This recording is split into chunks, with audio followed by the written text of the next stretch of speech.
sounds weird to say, but I was poor. I was very poor when I started this. And you have to be poor to do this. Flex Lewis, you're Straight Outta The Lair.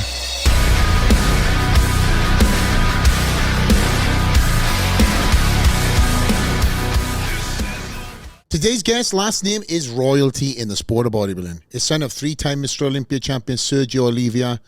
It would seem his path is paved. In this episode, Sergio opens up about his relationship with his dad and how they never seen eye to eye, his battle with depression, acceptance, finding happiness, and how 2023 will be the best version of him through all the new changes made. Here's a podcast with Sergio Oliva Jr. My man, Sergio Oliva Jr. You're finally, my friend. It's been great. I've been trying to tempt you over from wherever you've been in this fucking country. First of all, I tried to get you to Florida. Right. And then when I moved the gym to the Las Vegas, I heard whispers. I was waiting for you to message me, though, that you were going to come and join us here in Las Vegas. But you just chose to go to Dubai. I know. I don't know. Dubai of all places. Why Dubai? I know why you're in Dubai, bro. I know you don't. No, it's wild. But yeah, I think I'm the only person from California that didn't move to Vegas when the whole COVID happened. Literally. I think you are. I think you're that fucking 0.1%. I just wanted to be the best bodybuilder in the state I lived in. If I came here, I wouldn't be. I'm retired. Yes, there's many more people that came here too. I can't fucking, hold that badge now. I did come here when I did. I say this? When I moved here, my mindset still was obviously competing in the open class. But I soon realized that, life takes over. And that's one of the things with you, mate. I feel like you've lived so many fucking lives.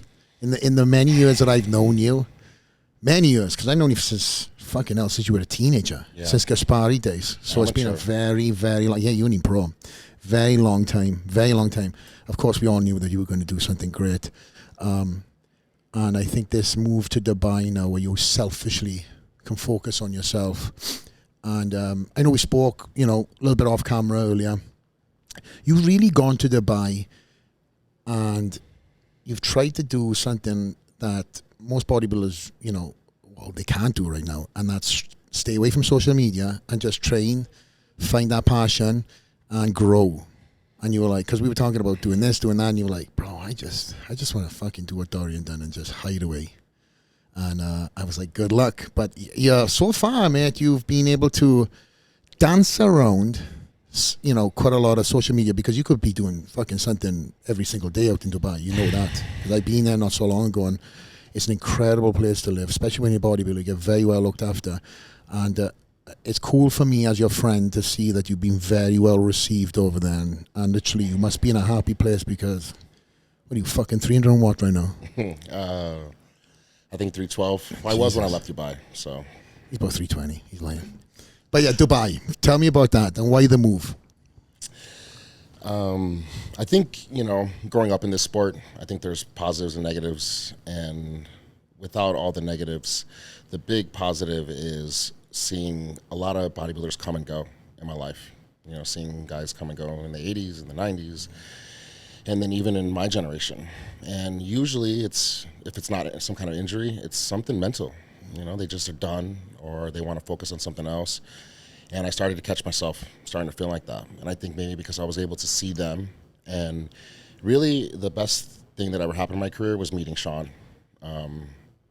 And having Roden in my life and having him, treat me like a little brother and kind of pass down all the things that he really messed up on. It's easy to tell everybody the good, but the bad is very hard. So I started to catch myself starting to feel unhappy, not liking this anymore. And it wasn't a coincidence that my last two shows, the worst I've ever done. And it was just like, okay, let's get this over with. Let's do this one. Sponsors are making you have to do a show. And then I did the worst I ever played. It's the first time I ever got a first call out in my life. And it was so devastating that I'm like, all right, let me just hop in this show at the end of the year just to do it. And, people want to flip out about losing to Clarita, but Clarita is one of the best bodybuilders. Oh, he's incredible, bro. That's my favorite thing. They're always like, you lost to Sean. So is Sean not good? Like, is he? Yeah. So it had nothing to do with losing to him, but it was definitely a big eye opener that I'm losing shows I could have won. it's a big difference. Like when I did the Arnold and I got 5th, and it was Rami and Dexter and Bonock. It's past Arnold Classic champs, Mr. Olympias. And it's like, okay, you know, I'm placing where I need to be. I'm right behind them. But when you're losing shows you should have won, that's when it's like, okay, something's not right.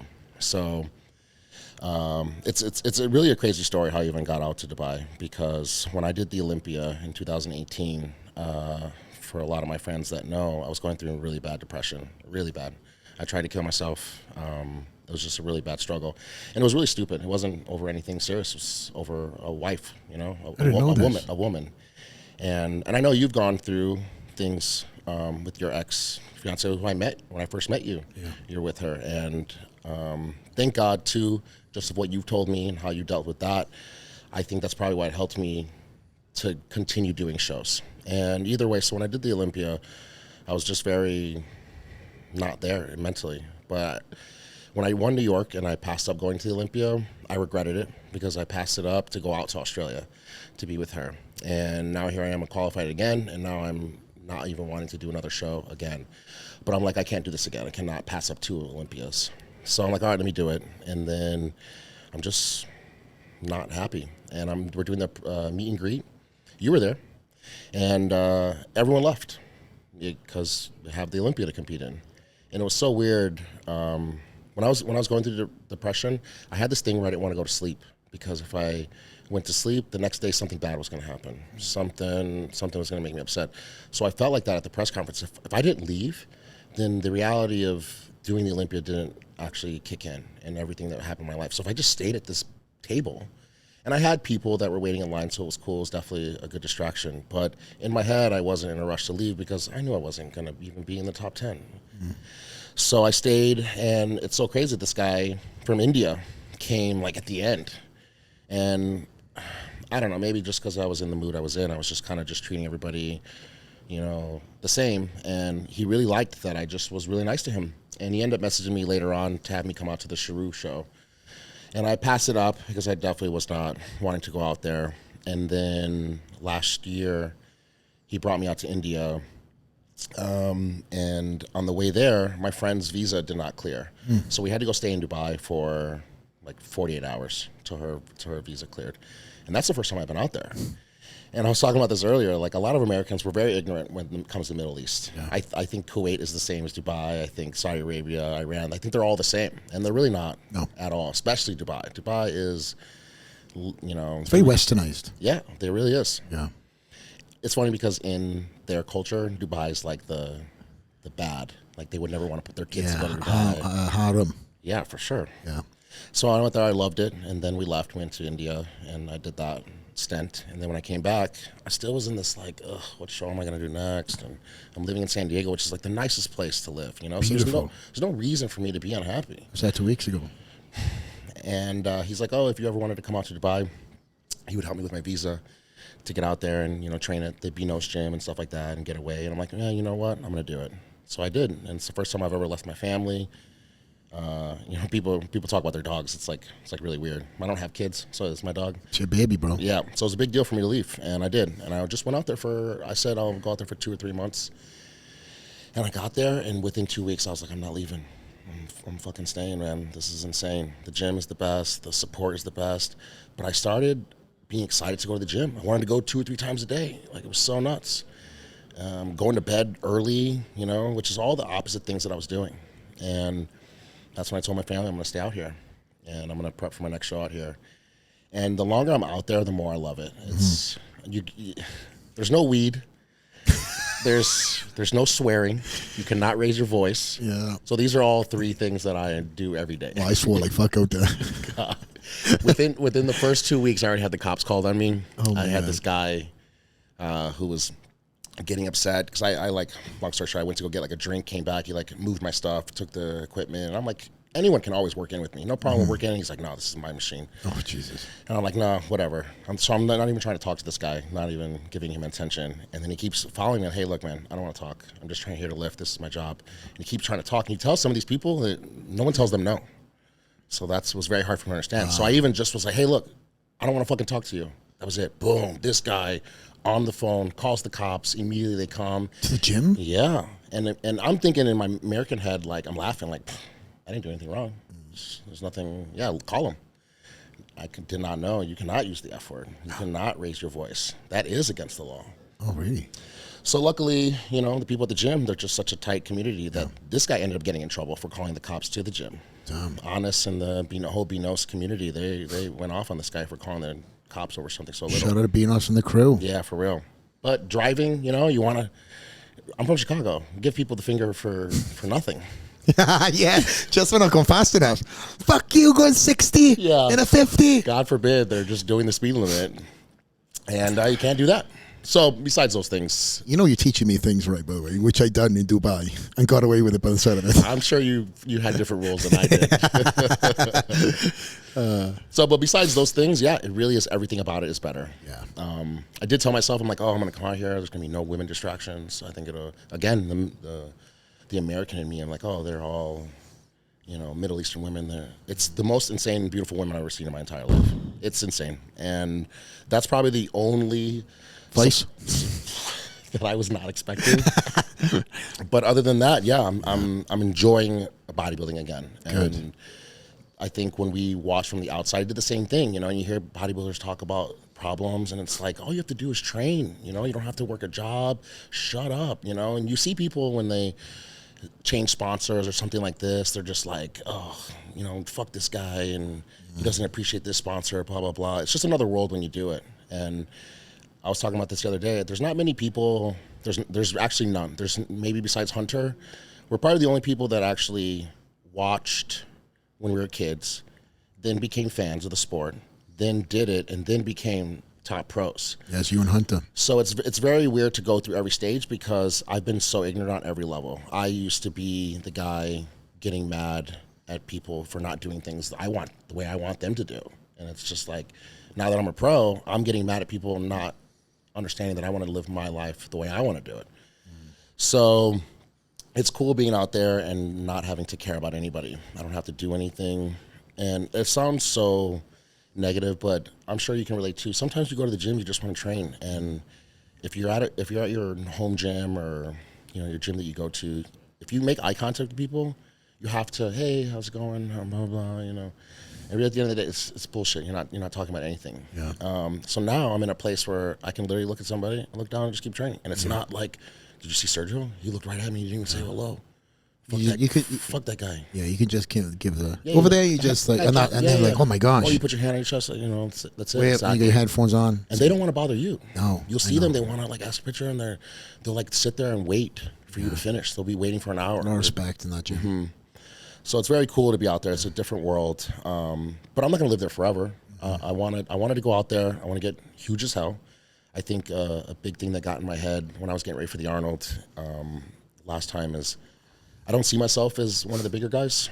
And it wasn't until I stepped on stage and I was 285 and I was outweighing people by a lot that I realized, man, I could have just came in way more shredded. This small man syndrome that I've had my whole life, because I had that. I've been taller than people, so I just look lengthy and smaller, that I always felt like I needed to be bigger. And I'm always trying to like crush a lot of food before I get on stage and get fuller. And now that I'm out in Dubai, I can just get so big that now when I get ready for this next show, I can just be inside out. What has been the biggest change from you moving from the US to Dubai? I know you mentioned a couple of things here on your mental state and everything else, but would you say that is the case, the mental state, and how happy you are? Yeah, it's the biggest part. And I actually didn't realize how unhappy and how much I wasn't enjoying bodybuilding until I got out there. Wow. And it's just one of those things that, and you see people too, I'm sure you maybe went through a little bit, and maybe you still are, when you see people that they take a break or they even retire and then come back. There's a reason why they came back. It's because when you took that time off, you're like, man, I actually do just enjoy training. I enjoy it anyway. And I enjoy getting on stage, and you miss that. But when you're forced to do a show, not because anyone's forcing, but it's because how you pay your bills. Yeah. You lose track of the whole reason why you even started doing this for free. We all, every bodybuilder started this paying money to be a bodybuilder. Not even like you're not getting paid, you pay money. Pay a lot of money, eat fucking food too. For what, So being out there, I realized a lot of things that I was doing wrong here that I didn't need to. I was putting a lot of pressure on myself and trying to jump through a lot of hoops that I didn't need to. And now when I do move back, because I will move back eventually, I can do things at my pace. Yeah. Well, where you are right now in life, and a couple of guests that I've interviewed over the last, couple of weeks, I've interviewed some incredible guests. A lot of them are into new stages. They've gone through what I have gone through. They've gone through what you've gone through, and I have gone through what you've gone through. So it's nice for me now to sit on the sofa and speak to somebody. Fucking hell, so how old are you now? 27, 28? No. 30? Yeah, 30. What do you mean, 37? Are you really? Mm-hmm. Jesus Christ, what's the fucking time? I knew him. Okay, just also the fans know, I've known you since you were 18, 19, or something. When did I meet you first? I was 21. Because You're 21, okay. Because I didn't even lift weights until I was about 20. Okay. Maybe 21. I didn't win my pro card until I was 30. Wow. But yeah, it was your first show. It was your first pro show ever. It was the Tampa Pro. Yeah. Might have even been 202 yeah, still. Yeah, it was. Mm-hmm. I came second to David Henry, yeah. That was coming back. But I thought you were a lot younger. I thought you were in your teens, but that's news to me. But either way, 21 is still fucking young. I must have been, 24? 23, 24? Yeah, you were a baby. It was like besides Lee Priest, you were like breaking records, bro. Yeah. It was nuts. But you were there. I remember you were there for my first pro show dinner celebrations, and we couldn't get a fucking seat, and you were kicking off like fuck, trying to get me. He's like, this guy needs to eat. And I was like, bro, we've just met, but it's okay. I appreciate the fucking hospitality and hostile environment you're creating right now. He's like, you would just... Anybody who walked past that looked like they worked in this restaurant, you'd be like, hey, how long's for the table? This guy just competed. He came second place. Yeah, I'm fucking eating for 20 weeks. I was like, geez, bro, I like you, but geez, calm down, bro. And I was chilled out like fuck. I forgot about that. Yeah, you were like, just get this guy a table. And that was my first impression of you. I was like, man, this guy is passionate to get me some fucking food. And life takes off, And we were together for Gaspari for a short period of time, and then you circled back, didn't you? Or was it? Remind me what happened there. You were there for a short period of time. Then do you have another sponsor after that? Yeah, Labrada. That's why it was. That's that. Okay. Now, you remind me the fuck, because I kind of putting these fucking pictures together in my head. Well, I think they're the only two guys to have their own supplements. So. The only two, and the both guys who were taking each other's paychecks, on the road, one Grand Prix, Lee would win. On another Grand Prix, a week later, Rich would win. So, and both of them had done an incredible job. Yeah, the original Giants killers. Yeah. Lee Rada is my coach, Neil Hill, all-time favorite bodybuilder. Oh, really?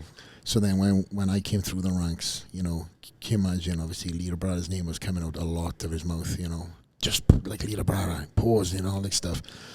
And it's amazing that having, the last name that's royalty in the sport, and now you're continuing with that torch.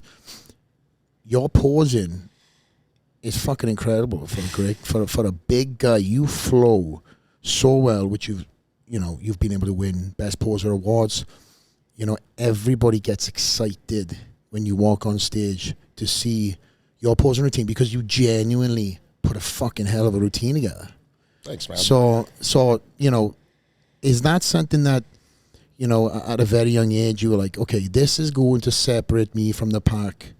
My physique will grow into its own, but my posing is going to be the statement. Is that something from the first show you've already done, or is that something that's grown? Yeah, it's the same thing for me watching shows as a kid, not even liking bodybuilding. I used to go to these bodybuilding shows because, my dad had a booth or something, and I just would go watch the show. I had no idea what bodybuilding was.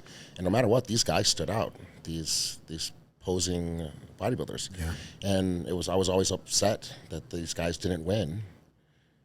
And really, until Kai, there wasn't really any great posers that actually were in the running to win the whole thing. No, it really wasn't. It was very rare. It was one or the other. And you would hear people say, well, maybe if they spent less time on their posing, maybe a little bit more time on their bodybuilding, which shows you have no clue about bodybuilding at all. You'd actually get better if you fucking posed more. Yeah, for sure. So, and I also used to see, too, and this is my joke, too, is I never want to be the person you go to the bathroom during. Because if you go to a show, there's only small little stints you can go to the bathroom. Yeah. It's usually the men's physique or bikini classes that you go. But sometimes there's some guys that they're going to come out, they're going to hit 13 most musculars, do the Hulk Hogan wave. I can run to the bathroom real quick during this guy, so I'm not going to miss anything. I don't even do that. I don't want to be that guy. I don't want to be the guy seen walking out on any of that. But I do know what you're talking about. But yes. Right. Yeah. So I always wanted to be that. And you'll see people too when you watch, like, if you're watching a show, you'll see people start to elbow the other person. Like, oh, Terrence is on stage. They're talking. Yeah. You're not paying attention. You're like, oh, I want to be that guy. Yeah. Even if you don't like me, even if you don't care for me as a person, no matter what, like you said, when I come on stage, you're at least going to watch, and you're going to want to, even if you're hoping for me to fail, you're going to at least be like, okay, I want to see what this is going to be. Yeah. So that was always really cool to me. Melvin Anthony, people like that would have put a show on. Yeah, Melvin was one of the guys that I was like, shit, I'd love to pose like him, but I'm not doing the body popping and locking. There's no way I can't do that either. Or the limbo he did. I would fucking cramp up back there, because he gets so far back before Matrix became Matrix, right? Mm-hmm. Gets so far back with the fucking this, and then I'd be stuck down there. I'd have like a Paul Dillette moment fucking back there, frozen in time. There's people listening to what you're saying that have no idea what you're talking about. So. Fuck them. If they don't, they're not true fucking bodybuilders. But the ones that are, they know what I'm talking about, and they also know that I ain't talking shit when I say, you're one of the best posers. Is evidential. You've got the rewards that stand on your shelves. You've been told by Arnold. Again, that has nothing to do with the last name. That's everything to do with what you put into the sport. And, mentioning the last name and your dad and stuff, and you were coming through the ranks, did you, and I kind of know this answer, I know you had a lot of pressure, and I know you kind of, I've been, and dare I say it, when I've been with you where you've been frustrated, where sometimes it's like, man, I just want to be a bodybuilder without all this affiliation with what the legacy my dad has. My legacy has nothing to do with my dad, and I'm sure that's been hard for you, bro. And I can sympathize with a lot of things that have been said, and also only the other person that can relate to that is Hunter, right? And I've said not so long ago about Hunter, and the same thing to it. It must be hard to have an iconic dad in a sport, and then you have this love and this passion to be in this sport, and you're always going to be compared until you have that breakout. So, mate, I want to hear it from your mouth, and tell me about the darkest of times of what you carried in your heart before you broke out into Sergio Oliva Jr. Yeah, I mean, when people were, when I first started bodybuilding, I actually wanted to compete under my mom's maiden name. I wanted to use that and then just do a show because I like doing this. And but you can't, because you have to get your NPC card and you have to show your ID and stuff like that. But I literally tried. Oh, really? Mm-hmm. I tried to use Sergio Garrett, my mom's last name. And this is before I even had any pressure. This was just because I just wanted to do it. And this is the same way too. I don't know if you even ever realized, but when I met you or I met any pros when I was younger, I never introduced myself. I never wanted to be Sergio's son, and then you give me some kind of different kind of welcome or experience. I wanted to see how these guys are in real life. There's tons of pros I met when I was young, and they're just complete dickheads. And I know that if I had introduced myself as my dad's son, you have to automatically give a certain amount of respect. Like if I'm at a booth and Arnold's son comes, like I know Joe now, but if I didn't know him before, you automatically feel like you have to be welcoming and stuff like that. So I always never wanted to do that. But when I first started competing, of course it's you're never going to be this. They always want to tell you what you're never going to do. And I did. I used to get so upset. And I'd be the first one going off on them and responding. And then when I won New York Pro, just like the third hardest show in the world, I stopped responding back to you're never going to. I still, would go off, go in and debate with people on social media, but not about that. And I think that's when I realized, I think I did believe it. Because there's no reason why I was getting so upset if I didn't believe it. But once I had something of my own, I think I felt a little bit better about my career. There's still things that I want to achieve that I still think I need to. But Aceto said it the best. When I win a show, this is how everybody is. When I win a show or I do well, everyone goes, well, yeah, he's Sergio's son. Of course he's going to win. But then as soon as I don't, it's like, see, I told you. He's never going to do it. He's never going to be this, never going to be that. And no matter what, me and Hunter, when we are being compared in our first call out. You're being compared to the people you stand next to. We're the only ones, too, after the show's done, they're going to put us next to our dad's picture. And with Hunter, at least his dad wasn't Mr. Olympia. At least it wasn't the Super Bowl. He's won everything possible. Because really, on paper, Hunter's already surpassed Lee, or he's right there with him, you know? So, but for me, until I always say this all the time, I had to win like 3 or 4 Mr. Olympias for people to ever be like, oh, okay, I guess he's all right. Do you believe that, though? No, but I actually don't care anymore. Don't. And that's been the best thing. Is before it used to be like, do I believe it? Do I not believe it? And now that I'm away from the sport, when you get away from the sport too, you also realize a lot of people actually really care about you. Not just fans, but support, sponsors, people that actually believe in, because that's what a sponsor is. They're spending their money because they believe in your worth, you know, or your future of your worth. So now that I'm doing things at my pace, I just don't care anymore. And I think that's been the best thing about it. But it was rough in the beginning. It's just like, man, can I just do a show and I beat the people that I beat, and it's like I can get first place, but then it's still I'm not as good as that guy. What years was this happening where people are like, you know, making the comparison more than any other? Was it a year where you kind of felt, wow, I love this, and this is being spoiled because I can't even escape my dad's last name? It would have been better if my dad wasn't this like marvel. Like it really, me and my dad butted heads, and we did not end on good terms, and it's something I regret. But it's actually weird because the thing that he didn't want me to do, bodybuilding, he tried his hardest to not let me do bodybuilding. That's the thing that's actually made me get so much respect for him, because now I look at him and I'm like, how did this guy look like this? Yeah. How is he able to pull this in with this out and be this size? And it's, but when I'm working his booth and helping him sell his pictures and stuff, I'm looking at these pictures like, yeah, it's just my dad. He's just the cop. But now that I'm a bodybuilder, I'm trying to do the twisting pose, and my stomach's all out, and I'm like, how did this guy even do it? Did you, so why did you and your dad end on not on good terms? Was there anything that you can speak about? Or? Yeah, bodybuilding. Really? Yeah, it's what's the craziest thing is that I never lifted a weight in my entire life. I think when you grow up and your dad's huge, he's a monster. There's no reason I'm even going to lift a weight unless I'm going to be that level. And I never wanted to be that level. So I was like doing sports where you had to lose weight. I was wrestling, spitting in a cup to try and make weight. And I was a swim team, water polo, all these sports that you have to literally try and lose weight to be better at. I want to see your photos of you doing water polo, by the way. Well, people don't know about, if you know about water polo is the hardest sport. It's fucking hard. You got to tread water, catch balls, throw the balls, hit the, anyway. It's insane. Unbelievable. But I still want to see you in water polo.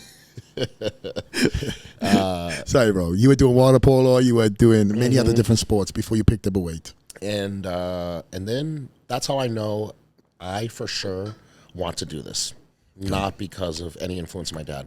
I just started training and I really loved it. I loved that. I also am not a team player.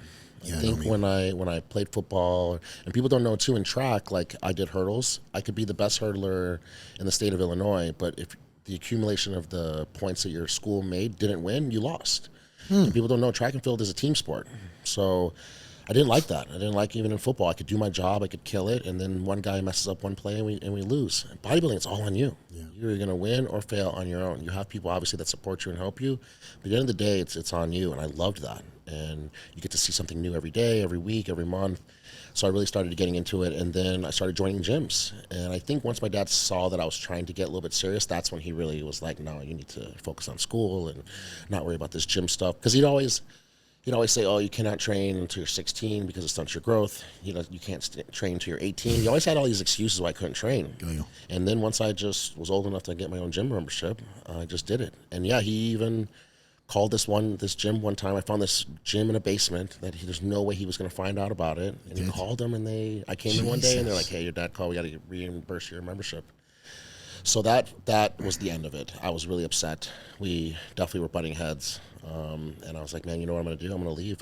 I packed my car up, and I drove to Florida, and I started my bodybuilding career out there.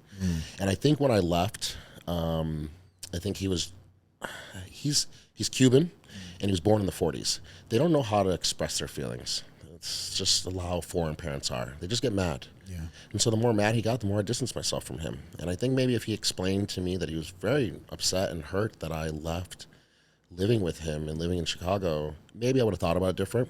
But the more that he got mad at me, the more I wanted to do it. And I think that just ended up being the toll. And unfortunately, and I was talking to you about it before we started the camera, once he was retired, I think it was very hard for him to understand that he's not the most important person anymore. And I see that now, and I can see other people when they go to these shows, they're so worried about how they look, and I get it. That's what you did for a living. I can't imagine what you're going through, just a little bit that we've talked about. But my dad did not handle it well, and they did an Olympia reunion. It was Robin Chang called me to do, all the Olympians were going to come back. They were even going to bring Arnold, and they wanted to bring my dad. And my dad's never used a cell phone in his life. He's never used a credit card. He's never used a computer ever in his life. You either had to just call him, leave a voicemail, and if he called you back, he called you back. So they were trying to call him for a while, and they couldn't get a hold of him. So he called me, and he's like, hey, can you get your dad to come to this Olympia reunion? And my dad, look, no one can tell any of us what my dad went through back then. I can't imagine being the only colored person to win the Olympia. I can't imagine being colored and not being able to speak English during those times. But whatever happened, it was bad. And he kept that grudge for a long time, still till the day he died.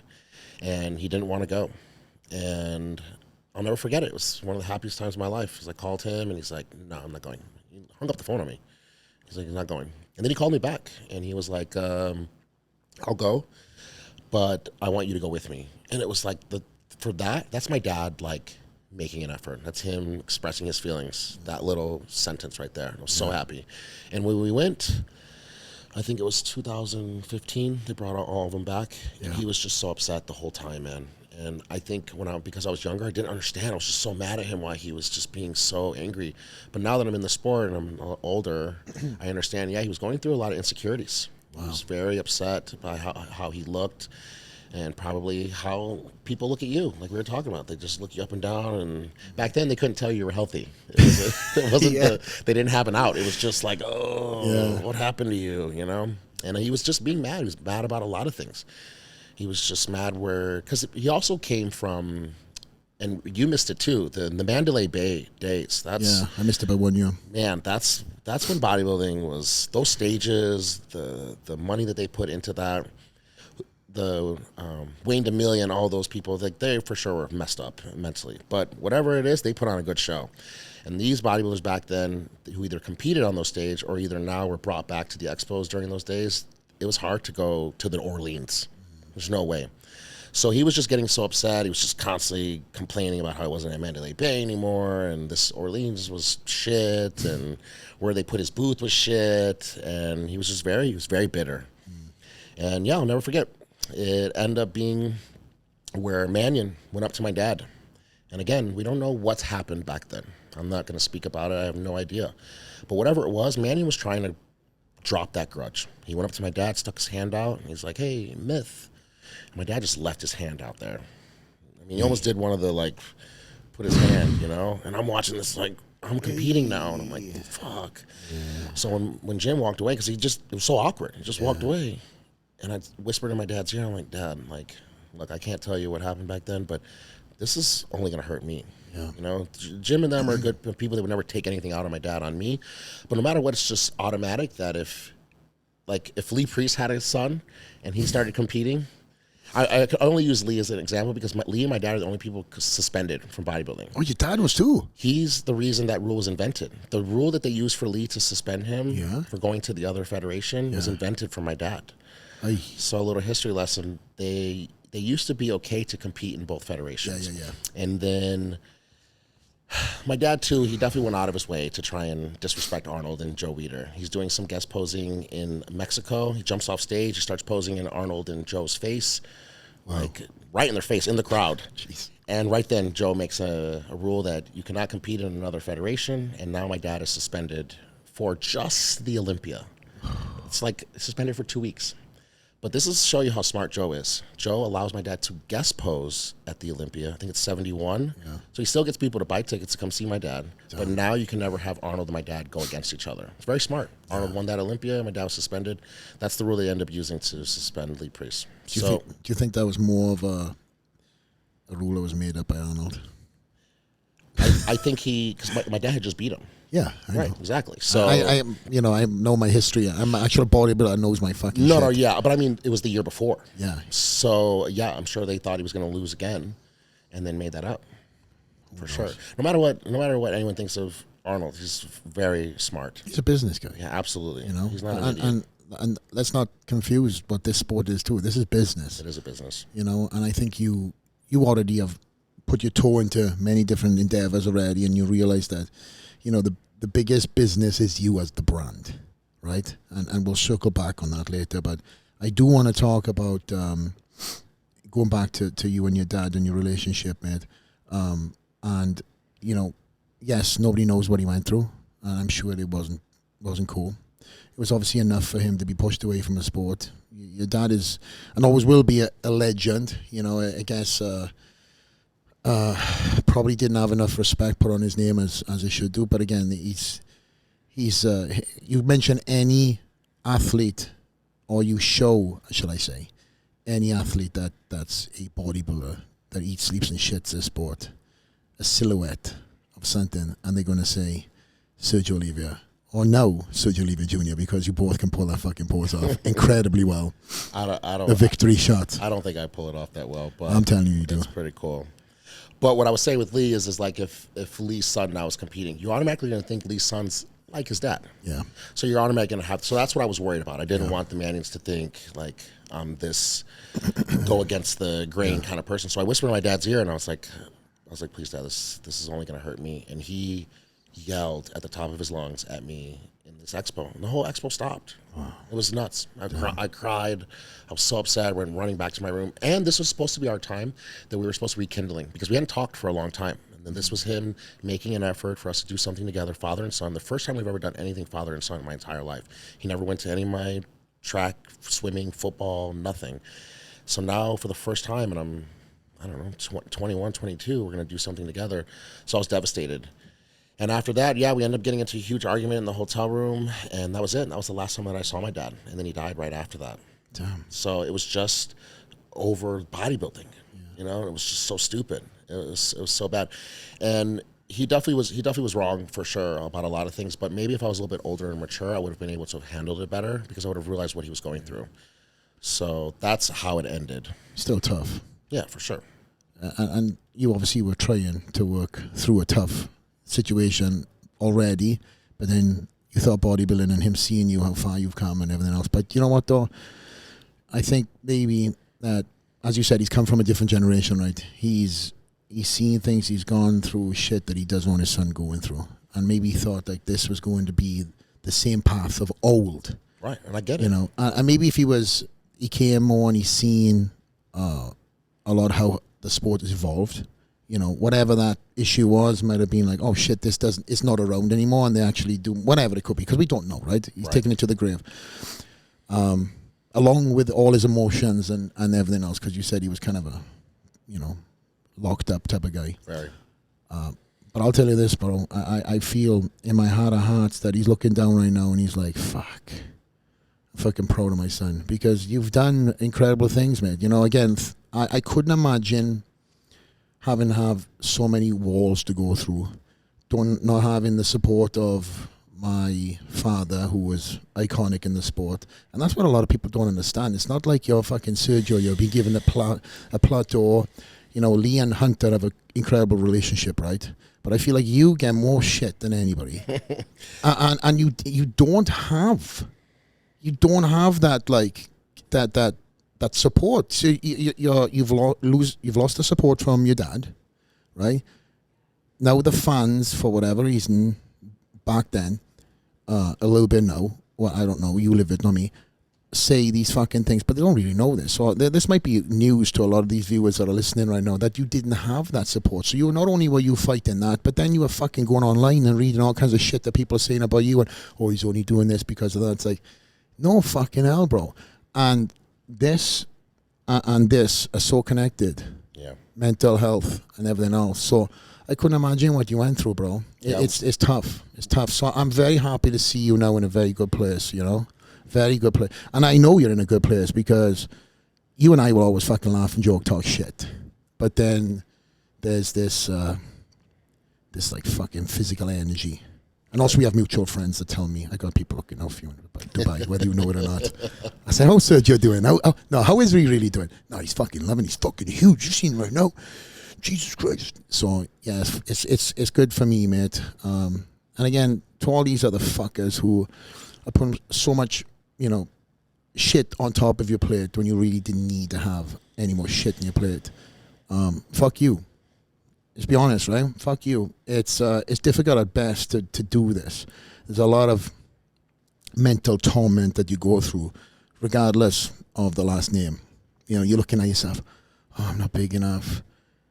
And then it's like, you look, a couple of months later when you're completely off season or you're pre-contest, it's actually good. Yeah, right. I wish I looked like that. Yeah. And, it's this whole mental thing. So there's this element of bodybuilding that's there. And then add in what you've gone through, XYZ.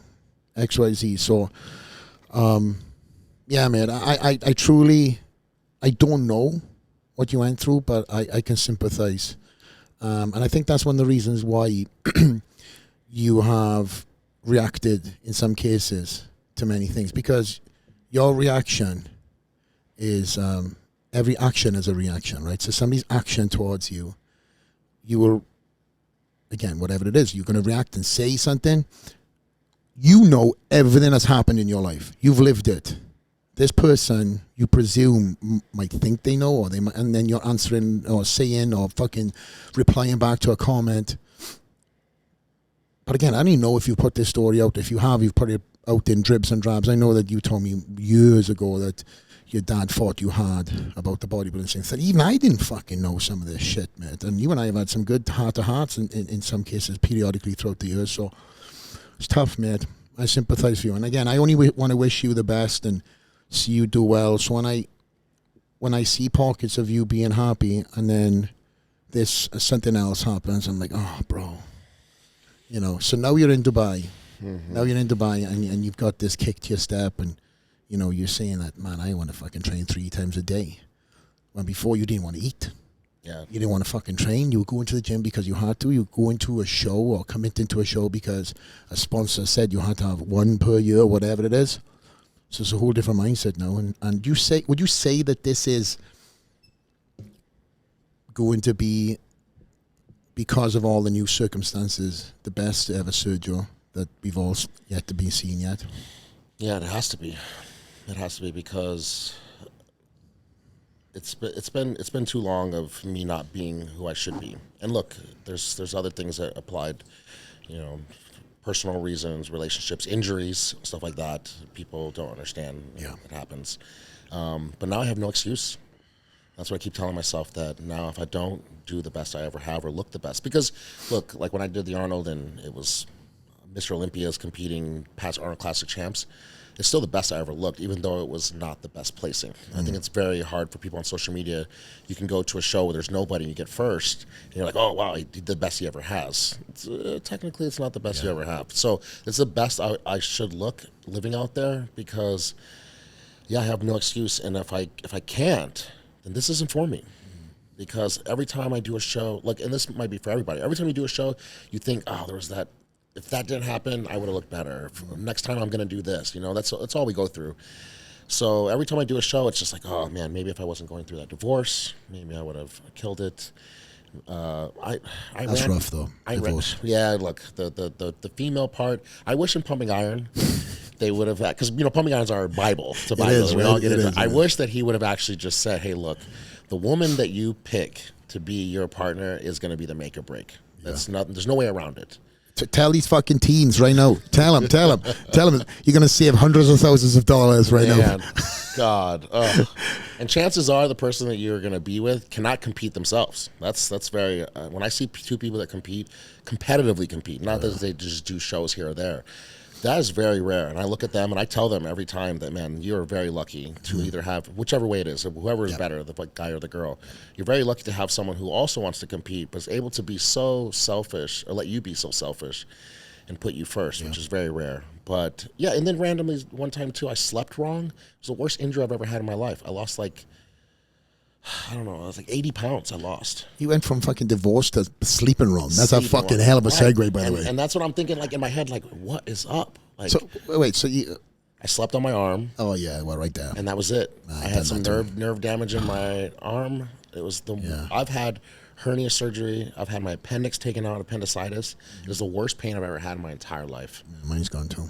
Ugh, it was rough. Yeah. And now I'm just thinking, like, what the, because look, like what you're back to saying about with my dad, the pros and cons. Yeah. Yes, there's definitely tons of cons, but there's tons of pros because there's a lot of people that, you know, the door's been open for me, that a lot of people have to work so hard just to get their name out there. And that's something now that I'm older, I'm mature enough. You know, I got a muscle and fitness photo shoot, and I didn't even win a show. You know, little things like that I'm able to now appreciate. But now, with everything that I was going through, it starts to realize that, like, man, if I do this, this would be the sickest thing to ever happen in the history of bodybuilding. It's so cool. And so I have to look at it, like, from an outside perspective, like a fan of the sport. And, you know, like I use the LeBron as an example all the time. People want to hate on LeBron. He's not as good as Jordan and blah, blah, blah. But no matter what, we're all alive watching this person play. That's what I say, too. Give him the fucking flowers when he's still alive. Yeah, right? We're no matter what, you're going to tell your kids or your grandkids, oh, I saw LeBron play. I was in Chicago. I saw Jordan play, you know, and I'm going to tell my kids I saw that. So no matter what, if you like me or not, if you existed when the only child of any Mr. Olympia wins the Olympia, it's fucking badass. It's so sick. And I don't want to like talk like I know the future of bodybuilding, but I don't think it's ever going to happen again. I don't think there's ever going to be a child of any Mr. Olympia who's going to want to do this crazy shit. Because the best thing that happened for me getting to the sport is that my dad made no money from it. It sounds weird to say, but I was poor. I was very poor when I started this. And you have to be poor to do this. Because if you're rich or you have opportunities to do something, you're not going to choose to do something so crazy like bodybuilding. So now that the money is, you know, pretty lucrative now in bodybuilding, there's no reason why Rami's kid's going to do it. Brandon's kids are going to play football, you know, and you go down the line, they're already too old. So somewhere in the future, you're telling me the prize money is only going to go up. These kids are going to be raised with money. They're going to have a good life, and they're going to decide they want to do this crazy sport. Yeah. So I think this is going to be the last time that there can ever be a child of Mr. Olympia to even have the chance of winning. So that, because I'm a bigger fan of the sport than I am a better bodybuilder, if that makes sense. And the fan in me, I want it more than for myself. I think that'll be so cool because I meet people all the time that you see them light up, and they always want to tell me, oh, I saw your dad, or I did this, I had your posters of your dad. And just them talking to me, because in the beginning I'm just like, yeah, you know, it's your dad. It's like, oh, yeah, okay. But now that I'm older, you see them, they don't even follow the sport anymore. They don't enjoy it. And then they see me at some expo, or they message me on Facebook, because all the older guys that use Facebook, they don't use Instagram. They do, that's right. And they want to tell you this story, you know, and there's so many people that want to tell me how my dad's changed their life. Wow. And for them to be able to see me do that, I know that would be so cool for them, and it would be such a cool opportunity. I think now in the sport, there's people that, it sounds so crazy. You said, if you show a picture of my dad, yes, you'll know who it is. But there's a lot of people now that follow sport. They've only been following the sport for like 5 years, if that. They don't know shit about the sport. That sometimes they learn about my dad through me. And I agree. I catch people every now and then do that, and it's very cool. I think that's very cool that I'm able to do that. When I was able to play my dad in the bigger movie, which was very cool, there was people that told me they didn't even know that my dad was my dad. Wow. And I know when I first went out here, I'm like, oh my God, so you're not a fan of the sport. But you cannot get upset with people that they just, they weren't alive. But you know what, though? Yes. So imagine the new fans right now. They're looking at you and being like, man, I want to be like this guy. I love his physique. It's fucking beautifully put together. He does this shot. And then then their dad, or, you know, whatever it could be, they say, you know, his dad was Mr. Olympia. You know, his dad was an incredible bodybuilder. It's like, oh, cool. But that doesn't, they are now not going to go jump over you and go, oh, his dad's incredible. Right. No, they're still looking at you. So there's this generational change, Sergio, that's happening right now, where the guys that used to give you the shit again out to the old, into the new. So if you home in on that, and if you take anything from this podcast, I see it. These guys are looking at you right now and it's like, man, I can't wait to see this guy's fucking next time he's going to Dubai. He's going to Dubai. Dubai's like the new Kuwait, I think. It's for sure. You know, I no disrespect to Kuwait, but I've never been there, so I just feel from what I've been told, and I've been to Dubai a few times. It's fucking incredible. That you can do a lot more things in Dubai. You can live life a little bit better in Dubai, right? Yeah, it's a normal life. And Kuwait too, when you're there, even if they had other things to do, like it's not just a desert with nothing, they also control you very much. The people that I've talked to that go to Kuwait, they said they were miserable. Yeah, the female aspect of things too. At least you can have a girlfriend in There's Dubai, nothing. right? Yeah, you really can't do anything. But you have to limit that shit, though.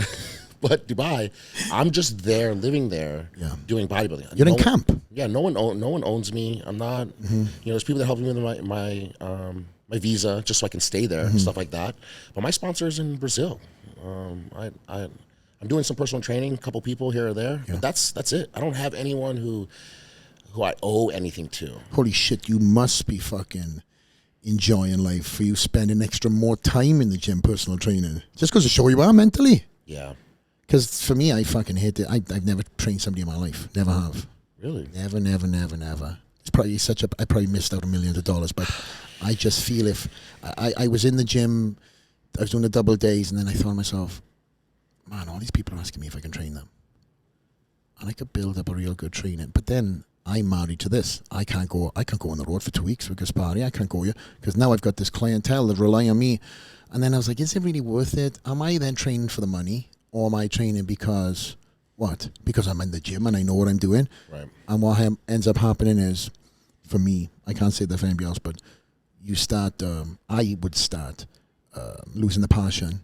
And then I'd be like, oh, fuck, I got to go to the gym. And then you'll find an excuse then not to have that workout, the secondary workout or whatever else. But, you know, hearing what you've already told me from your mouth, not mine, you want to be in the gym 3 times a day. You're training people 1, 2 times, whatever else. Just goes to show where you are mentally, and you're in a great space, bro, by the sound of it, bro. The gym is also really good, too. It's actually the largest gym that I've ever been to. When you were there, they didn't even have the 3rd section. He's opened up another section to it. There's another This guy's just going to buy all of Dubai at some point, and he just gets bored. Wait a minute. Where is this new section added? They bought the other property next to it. Yeah, because I was talking to some people, and they're like, "Oh, I've been there," and I was like, "Well, then why aren't you excited about it?" And they're like, "Yeah, it wasn't that. I mean, it was okay." But then I talked to a couple people. He just bought out the property next to him in the last year. Well, when I was there, I think there was the main. You walk in the main room, and then there's like a store. Well, it was a store, stroke MMA, and then there was another room. There's another room. There's 2 more. Oh my god! Yeah, he's a great guy. That gym owner, Beanos. The best gym owners are the people who they competed. Yeah, it is what it is, because look at Gold's Gym, Venice. It's ran by managers and it's ran by people who have to meet numbers. That's why the gym equipment was the same until everybody left. That's when they wanted to start changing the equipment. They're like, holy shit, they're losing the sense of what this draw was. You know, they made $1 million in day passes a year. The Gold's Gym in Venice. Before, then they're not sure that dropped off, right? Because all the athletes were leaving. Yeah, well, before COVID, way before COVID. Yeah. But yeah, when they were at their booming, $1 million just in day passes. Jeez, so why would they give a shit that this equipment is broken or it's, you know, because old equipment is good, but not new equipment that's just old. Yeah, it's a big difference, and that's why they didn't change shit. Yeah. So when you go to a gym and you're like, oh, they have some old stuff, they have some new stuff, it's not broken. I bet you that person's competed. Or more than anything else, he just fucking loves the shit. You know, he loves bodybuilding. You can just be a good fan, right? As a fan, right? Yeah, but most of the people have either put their foot in that world. And when I got there, I was in Dubai, and my body clock was all over the place. I was just running and gunning. I was like, I need to train. And I was with Kate Austin. Kate looked after me. I love Kate. She's a Welsh girl, crazy fucker. Yeah, she's been helping me out too. That's such a small world. Yeah. She got me my food prep company that I'm with now. She got the same when I was there. She's an awesome girl, bro. Take care of her for me out there. She reached out to the crew over there, Pino's gym, and said, hey, Flex wants to train. I know it's late. And they were like, yeah, come over whatever time he wants. And when I got there, I was like, this gym is massive. Nobody's here. Yeah, it closed. It fucking closed like 40 minutes ago. I'm like, guys. So I'm like, oh, no, I'm not coming in. Like, no, we've waited.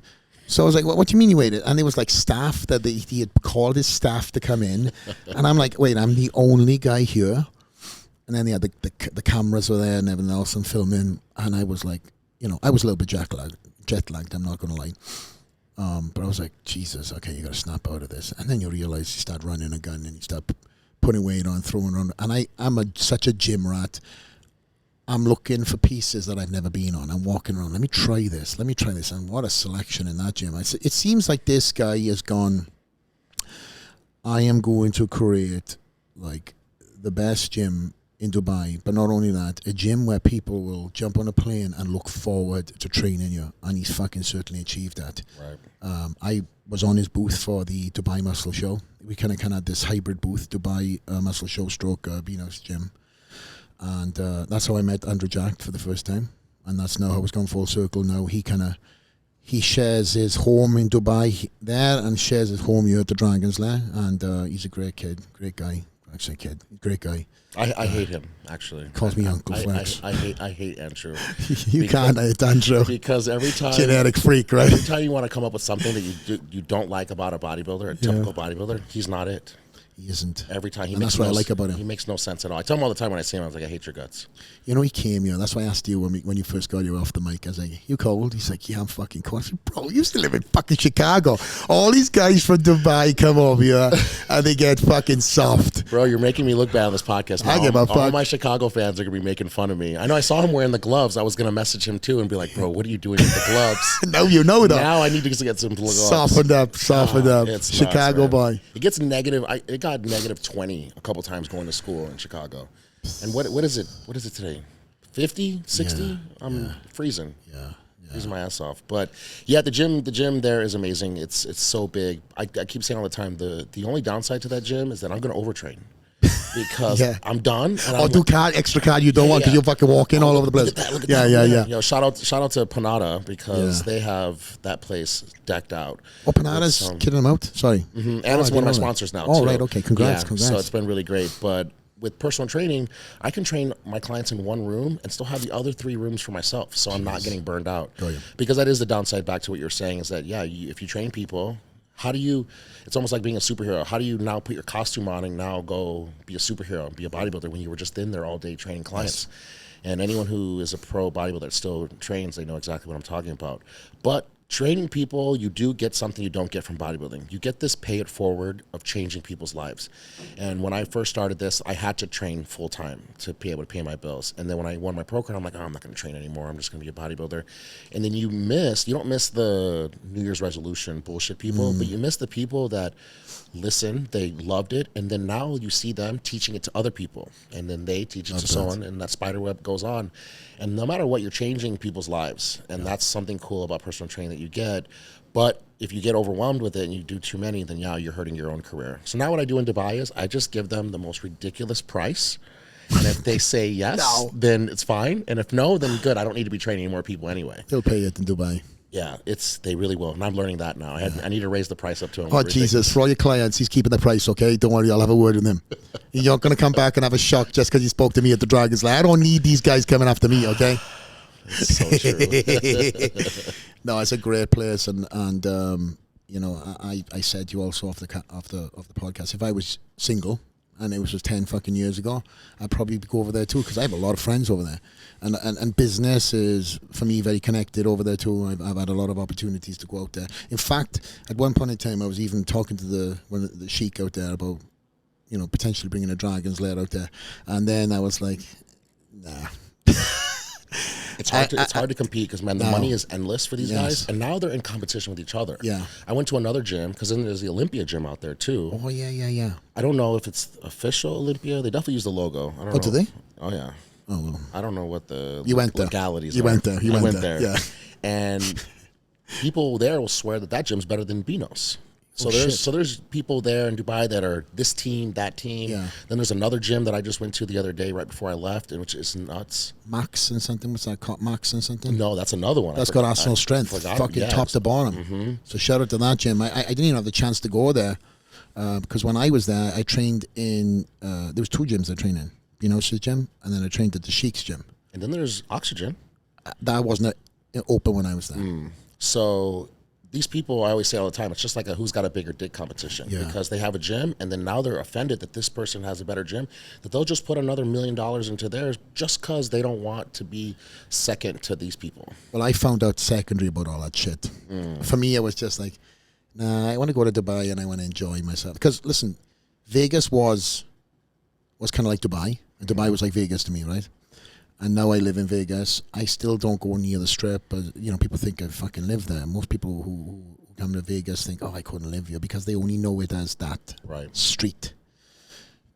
Vegas is everything and more, you know. And now that I live here, that element of that, or that kind of like that Vegas energy, I still got, to be truthfully honest here, because I don't abuse the Strip, you know. I still go down there and I utilize business meetings and the most incredible restaurants.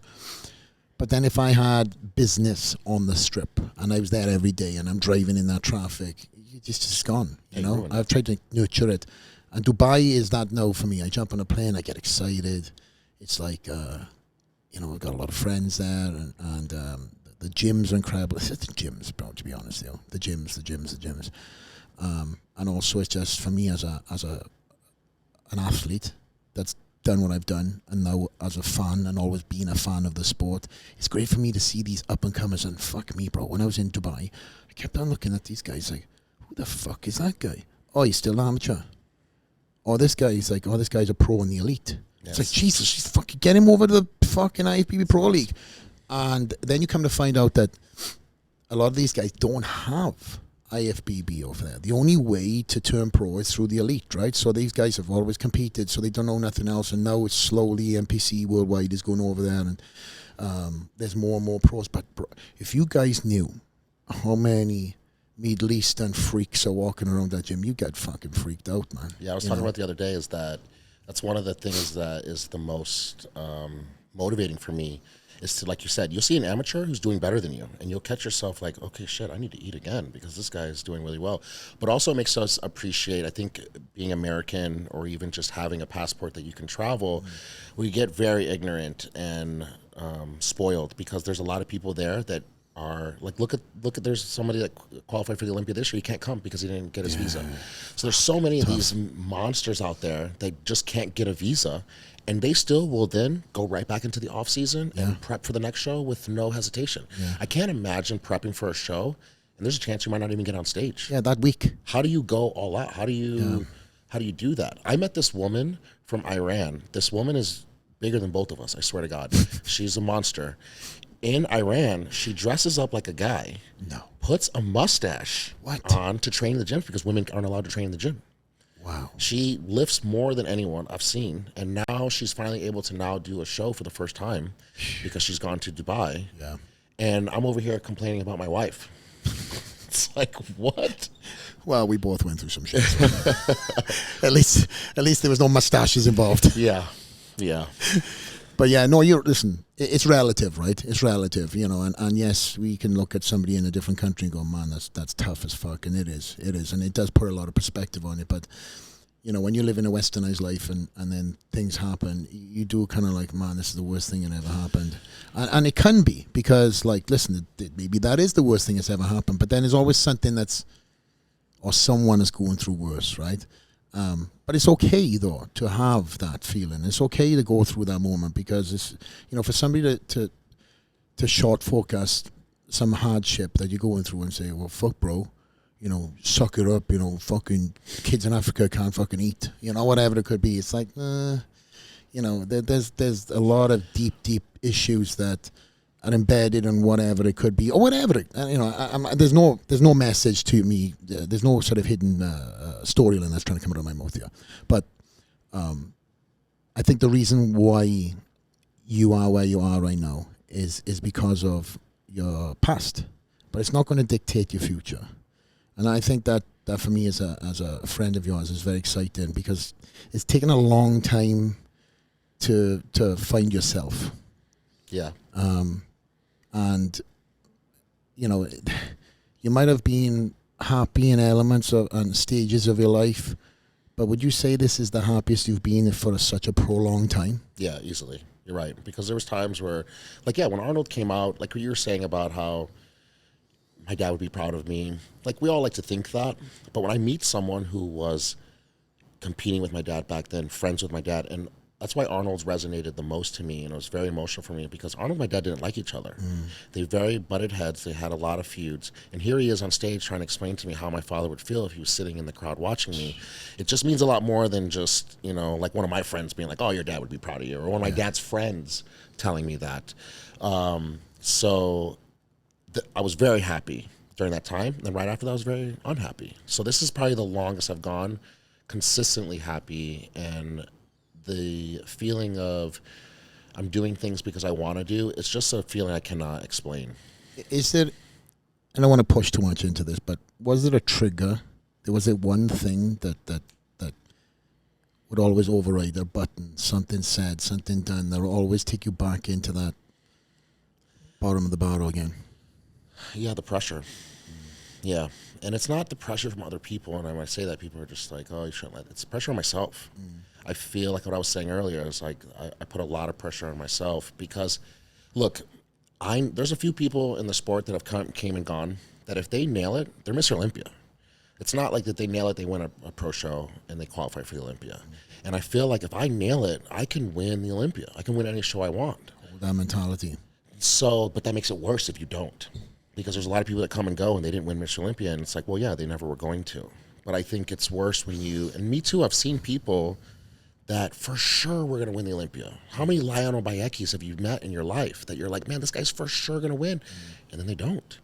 And then it's almost like a letdown, and then I'm upset. Like I love Lionel as a bodybuilder, but I say all the time, like, I'm so upset with him because that's a Mr. Olympia we could have had. We could have had him competing with Phil. It would have been going back and forth, and now we missed out on that. I don't know what happened in his life. I cannot talk about that, but he could have. And I don't want to be that. I don't want to be, I always say this all the time for fans that are new to the sport. There was a guy named Alex Fedorov that came around, and he was supposed to beat Ronnie. And he was one of those guys. He was like 6'1", he was a monster. Russian. He was like a Russian Andrew. But he never nailed that conditioning. He just never nailed it. I don't think even if he nailed it, he may would have beat Ronnie. Yeah. But no matter what, he would have been a name that people would have known when they heard me talking about this. And now they don't. Yeah. And I don't want to be another Alex Fedorov, where if he would have just nailed it, or if I would have nailed it, I could have won anything I wanted. And if I don't, I'm just gonna be someone's son. But that guy you mentioned too, you know, if you knew of him, you understand this, that he came from a very poor upbringing, incredible physique. The guy was an absolute monster, but he trained in a fucking church cemetery gym. They didn't even have any equipment in there. So the fact is that, listen, you could say, oh, you know, Dorian trained in this gym, you know, this, but Tony still had fucking hammer strength and stuff like that, right down there. He just made sure that what pieces he had, everything clicked right? You've moved yourself to Dubai. You're putting yourself in very uncomfortable situations until they become comfy, and obviously now it's fucking comfy, right? But you're still making it more comfy, even though it's like, man, I feel great, this is the best I've ever felt, but I still want to fucking train. Yeah, right. Right? That the guys that you've mentioned, plus many more added to that, they didn't move out to this small town. They didn't want to leave creature comforts. I mean, you were on the fucking road when you were at a very young age. You left home to chase this sport of bodybuilding. And I think now that it's come full circle where what you left and tried to chase is what you finally found. You just have to hold on to that, mate, because we've all had our ups and downs, and we've all had these elements of, man, I wish I hold on to this feeling, you know, wow, I feel fucking great right now, you know. And things are going to upset you. Somebody's going to piss you off, Sergio, and somebody's going to come along and tell you fucking suck. But you've already told yourself, and you've already told the fucking world that you believe that you can win the Olympia. So that guy and that person who has that confidence, that's the person that needs to wake up every fucking day, look at yourself in the mirror and go, yeah, I had a shit day yesterday, but I'm still going to win the Olympia. Because you are going to have many, many shit days, and you're going to have many, many more fans and many friends too that might fuck you over. Right. But the only person that can push through these hard times and good times and whatever times is you. So the only person that's not going to win the Olympia is you. or win the Olympia. And I'd rather try and fail than not try at all. I like that. So if you fucking know in your heart of hearts at the end of your career, whether it's 5 years, 10 years, 15 years, whenever, that's on you. You decide that you've dotted your I's and crossed off your T's and you've achieved everything in your heart of hearts. I had Branch Warren on the sofa here. That guy came second in the Olympia, but he walked away. He goes, I done everything. Nobody could have fucking trained harder than me. It just didn't happen. And I'm happy in life. Yeah. Walk away with that. Walk away with knowing, whenever that is, that you've done everything. And from here on in, and I know it's already started, just know that you're on a path to greatness. Last name, don't give a shit. This is all about Sergio. You can put your mother's last name in if you want. Who gives a shit? This is about you and your legacy, and nobody's going to stop you. You are going to have hiccups, and you are going to have road bumps. I mean, fuck, I had many. Many that people never even heard of. But now it's up to you, and your legacy is in your hands, my friend.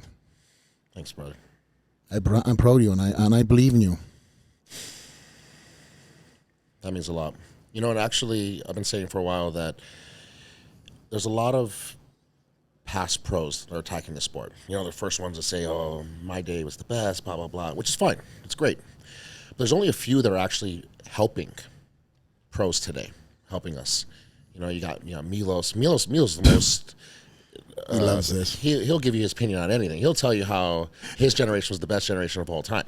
He's awesome. But he's also training people today, and he's also instilling that and paying it forward and passing it down. And I wanted to tell you, too, that this podcast has actually helped me out a lot. Hearing Cardone talk about his friends who screwed him over, hearing Guy talk about why he would be ever affected by what some person on social media says. It's funny because you know these things and you're even experiencing yourself, but when you see people that are people you look up to or your heroes saying it, it really helps. So this podcast has been really great. I don't know what kind of feedback that you get, but from pros. But me watching it out in Dubai, it's been very nice for me to stay centered and remind myself that what I'm going through is nothing different than anyone else at all. And all the people that I want to look like or I want to be had the same things that happened to me, happened to them. And it wasn't like this, like, oh, they just sucked it up. No, I'm sure that they, like with you, when I talked to you down in Florida and you told me really what had happened in your past, man, I thought about that for months because I never knew in detail what you went through. But now when you see the pictures and you see what outcome came out of that with these stories that you said, it's really insane.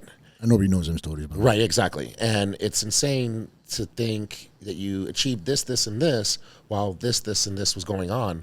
So for pros like myself, when now I might have something similar happen, I have this story that you told me, you know, in secrecy, that now it helps me suck it up. So even this podcast has been helping. I'm sure a lot of pros too, and amateurs, and even people that just don't even compete.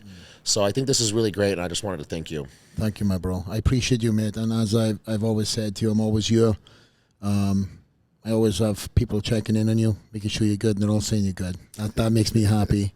And I'm excited to see what you now bring to next year with the businesses, with your clothing line, and congratulations on your new sponsor also. And is there anything else you want to tell the fans before we shut this podcast down? No, I mean, I wouldn't be able to be out in Dubai if I didn't have people who believed in me. So Jiju and the New Extreme Sports people that helped me get my visa to come out there. The Beanos Gym is really taking care of me. But I do want to say that let's do this podcast again next year when I'm getting ready for the Olympia. I'd love that, mate. Part 2, because I know that you don't sit still, and there's always a lot of cool things going on in the life of you. So I'm down for doing that. And let's see what we can fucking do in 12 months' time, huh? Let's do it. Let's do. My brother, Sergio Oliva Jr, Straight Outta The Lair, out.